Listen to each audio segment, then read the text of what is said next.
So I have this application, and it changes my background and pairs it with a quote. It's called Variety, and I think it does some kind of, I mean, it might be some from a curated list or something, or there's a tag system or something. I don't know. But sometimes it's like the quotes and the pictures go together a little too well. This is an experimental video concept because I don't really have a camera right now to do video blogs or whatever. But I really like this mic, so I'm trying it out. I feel bad for people that spend hundreds of bucks on mics. This one was $15. Don't get the big boom mic. You really don't need it. Just get a lav. Like, any quality problem here is placement, lack of filtering, stuff like that. It's a wonderful, wonderful sensor. And it's plug and play, USB. It's crazy. So this is a screenshot of my background. And,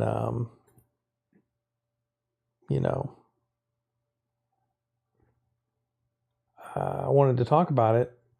Like, the reason I saved this one is because I have the experiential empiricism framework, which I've made videos of and links to and all that. And this is a really good summary of identity, because I don't have any proof, and I can never have any proof, that I wasn't fabricated 30 seconds ago with all my memories and identity sense intact. So it's like, my identity is a story. It's a feeling, right? But in order to convey that feeling, I'm telling a story. So I really liked that quote, thought I'd share it. Also, Chuck's work combined with this restaurant type image is pretty perfect, because that's his whole thing. People and the deep stories that can be behind what looks normal. These are the magicians behind the curtain. They know that human consciousness co-creates reality based on the mind beliefs. All right, I don't know if this is true, but when I came up with EE and realized that material reality is unprovable, the natural instinct is to start thinking about the ontology behind experience, if any. And it doesn't matter how logically incoherent it is. It's just human nature. Or at least that's what experience would lead me to believe. And that's first order evidence under EE. So it is what it is, literally. So I was thinking, well, how would we have that? How would we have just consciousness? And I'm like, well, MeshNet. It's like, well, how come reality isn't a big lucid dream then? Well, because we're vastly outnumbered. I would say we're outnumbered feeling things, people to insects, people to nematodes. I believe the figure for nematodes is 20 billion to 1 we're outnumbered by. And if they're all broadcasting, especially if they're all broadcasting a shared, similar experience, who knows how stable that would appear. You know what I'm saying? It's like, if there's a million tiny transmitters, they become the new background radiation. The new ground floor, so to speak. So maybe that's what's going on. I have no way to prove that, can never have a way to prove that. There's experiences and experiments you can use to play with that, test it. But for all I know, the range is infinite, or range isn't even a thing. Because kind of the concept of range implies physical substrate. I don't know. Every time I go to record myself, I yawn. It's always been that way. I don't know what that's about. But I'll have to play with the audio settings and stuff here. So let's see. Words, once they are printed, have a life of their own. Yes, wrote an essay about that recently, about how there's creator intent and then there's what the words say, because the words have standalone abstract meanings. And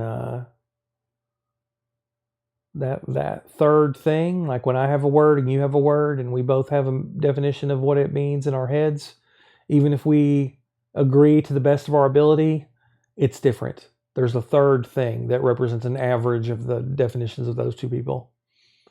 Even if, you don't have some kind of proposed outer, air quotes, real third definition, then there's just basically as many definitions as there are people, and numbers of people and groups of people. Each set is its own definition space.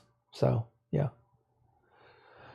It's not foresight or hindsight we need sight. Plain and simple. We need to see what's right in front of us. Yeah, I save that one again because past and future are experiences in the present. Memory and anticipation, memory and speculation, prophecy, whatever, however you want to put it. It's like the Hagakur thing. If you master the present, you've mastered all of time. Yeah, think deeply instead of clearly. One might be saying think clearly, I want to think deeply, be quite insane. Yeah, that's kind of also the point of EE. People are inventing these things that can never be proven and just running with them their entire lives until they drop or run off a cliff. It's crazy. Within a reach of wisdom will help you filter, process, and apply what is required to evolve. Yeah, it's kind of a general thing.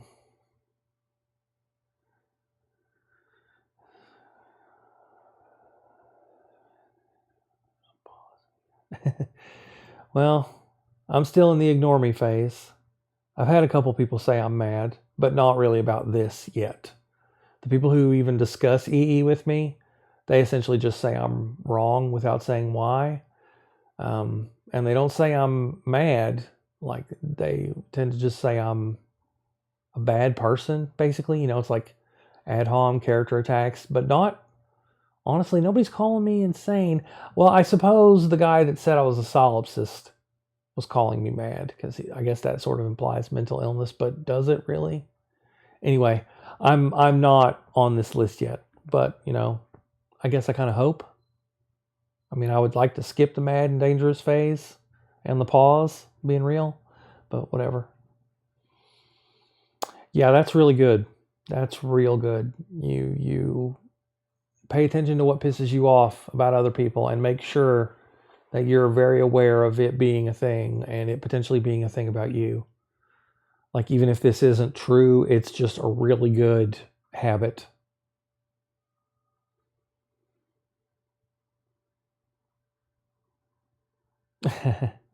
Yeah. Hitchcock, he's quippy. Yep. Yeah. In fairness, a lot of people don't know. It's like impact bias. It's like you can't remember remembering, right? So you can never have a perfect picture of yourself. The actions you take in a given minute are kind of the proof of who you are, and they can surprise you. Like, you can just find out. It's like, man, I didn't expect to step up just then, or I didn't expect to react that way, or I didn't expect to fold so hard. Whatever, you'll learn. So it's true. Yeah, save that again because I like the picture better. I need to delete the other one. This background is much prettier.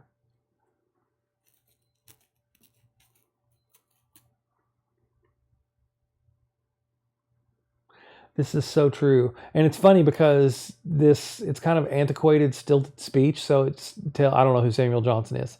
So it tells me, it's fairly old. And it's like, so he predicted everybody having the library in their pocket and ignoring it. That's fun stuff. Yeah, that's a good one. That's a real good quote. It's like, this is about you, not your target. Because you're with you 24/7. Your target will come and go.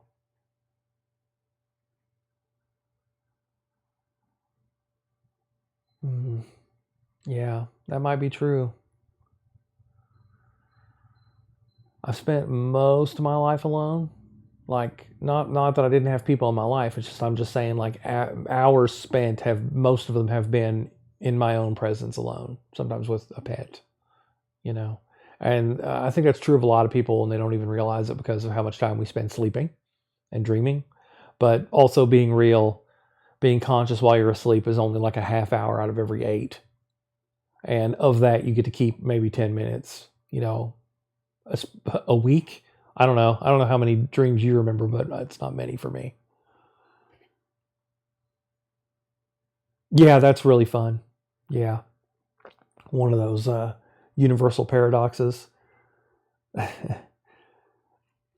I'm telling you, man, if you don't watch anime because it's a cartoon or something, you think it's for kids or whatever, you're wrong. You need to spend some time watching it, because granted, there are hideous ones and stupid ones like any genre of media, but there is a high number of really slick anime out there, and like high intelligence stuff, I think, with bits of wisdom scattered throughout. And it's worth wading through. Yeah. Different version.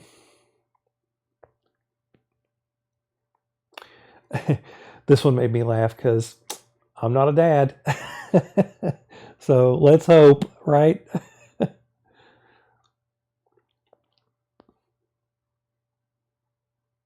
Yeah. This is basically nothing, but it comes right before this. So I had to save it because of that, because that's fact immunity for me, man.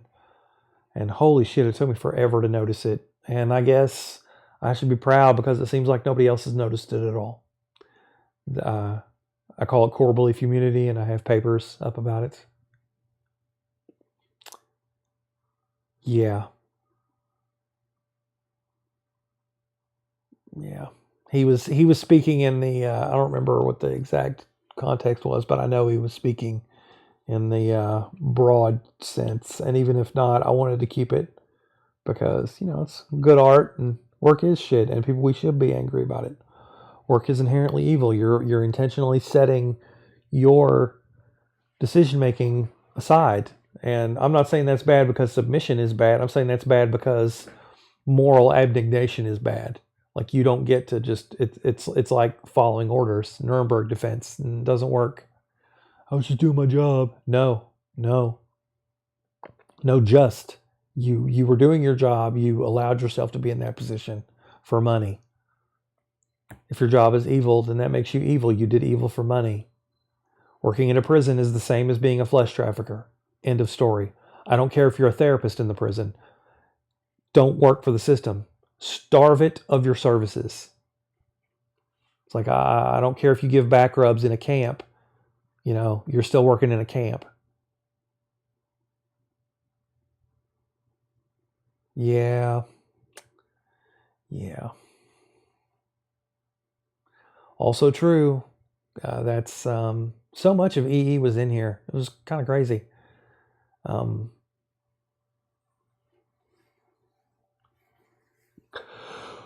Where is it? Excuse me. Song of the Demiurge. This is true too. Again, like I was saying, the past and future are just sensations of the present. So don't get tied down to protecting this idea of who you are. And that reminds me of an earlier line that said kind of a similar thing. It said, it was in Ghost in the Shell, kind of a formative quote for me. The major was like, I want to guarantee I can remain who I am. And the puppet master said, there isn't one. Why would you wish to? Your effort to remain what you are is what limits you. And I was like, oh my God. Wow. Yeah. And of course, you worry. Like, you don't want to lose your investment, and you don't want to become something that you would find abhorrent.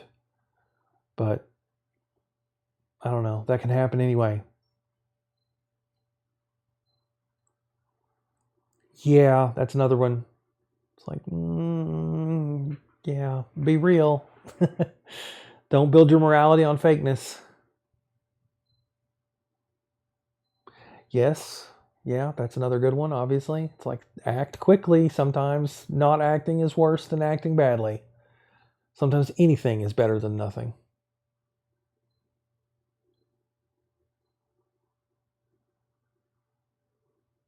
Yeah, that's pretty good. I like that line. It's like, Oh man, I bought that so hard and I meant it so much. Yeah, I like that line.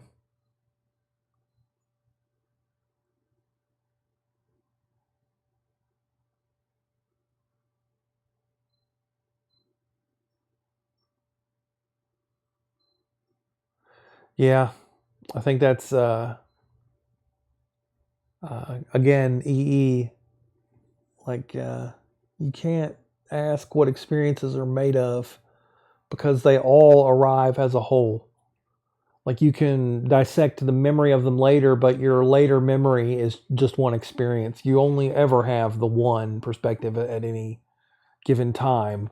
Like time is kind of an air quotes thing. It's like I don't know if time even exists. Like I said, the past and present are aspects, or the past and future are aspects of the present.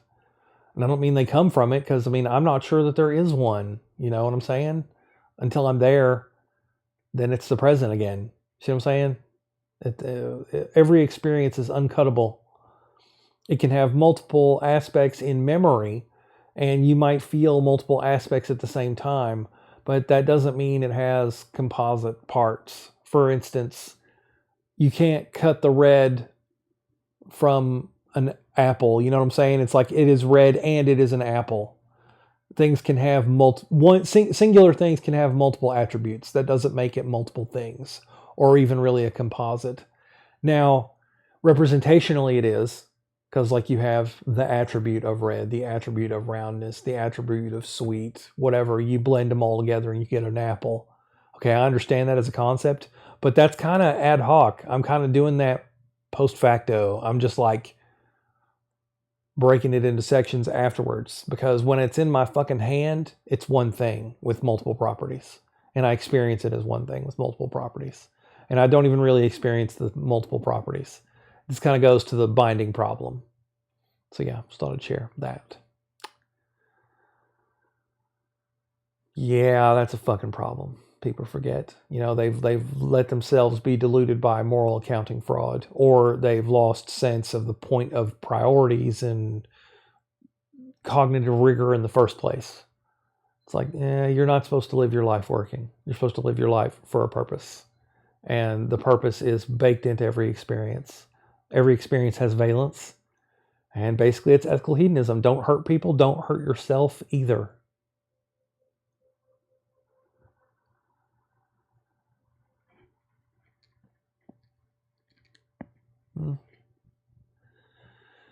Shouldn't depend that much on another person. And if you were that disconnected from what their target belief, like if you didn't understand, like if you didn't know that that's how they were feeling, then were you even in love with them, or were you in love with some kind of phantom in your head? Because that's kind of the problem of other minds. You can't ever really get outside yourself. You're always dealing with a facsimile, like your representation. It can be hyper accurate. It can be, constructed with the target's deepest, most sincere insistence. But at the end of the day, we can never prove that they're not just a fucking dream or a hallucination or whatever. It is solipsistic. But at the same time, other people are something I experience as much as the sun in the sky. And I don't reach into fires. So I'm going to treat people as people for the same reason, because the things that I call people, whether conscious or not, clearly have the ability to cause me problems. So, why risk it? It's better to be nice to dolls than mean to infants. Which, look at the risk asymmetry there. It's like, I'd rather fuck up on the other side,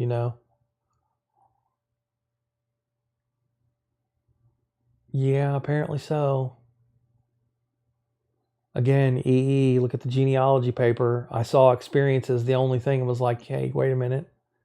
Can we do anything? Can we build anything on that? Is it even possible to have a worldview there? Or are we seriously all just stuck?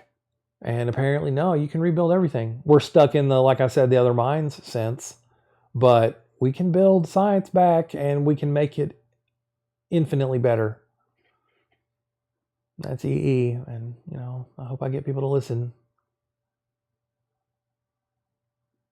Yeah, see? Yeah. But here's the thing. when you die, you won't be there. You'll be dying. You'll experience dying, but the minute you're dead, you're not experiencing anything, right? Unless you're transitioning to an afterlife, but then that's not death anymore. That's like that. This word changes meaning if you die and you're still alive. It's more like transition or manifestation or metamorphosis or whatever. So, but at the same time, I've had severe pain and been with people who cared about me and were trying to make me feel better, and they can't do shit. So it's like dying is a similar thing. It's like, yeah, I got to deal with this alone. And even if they're hurting too, shit, that makes it worse. It's like I don't want to be hurting plus watch people I care about hurt. No, I'm kind of I'd rather be under the porch, let me deal with this by myself kind of thing. Unless, I had some final tasks or whatever, but I hope not.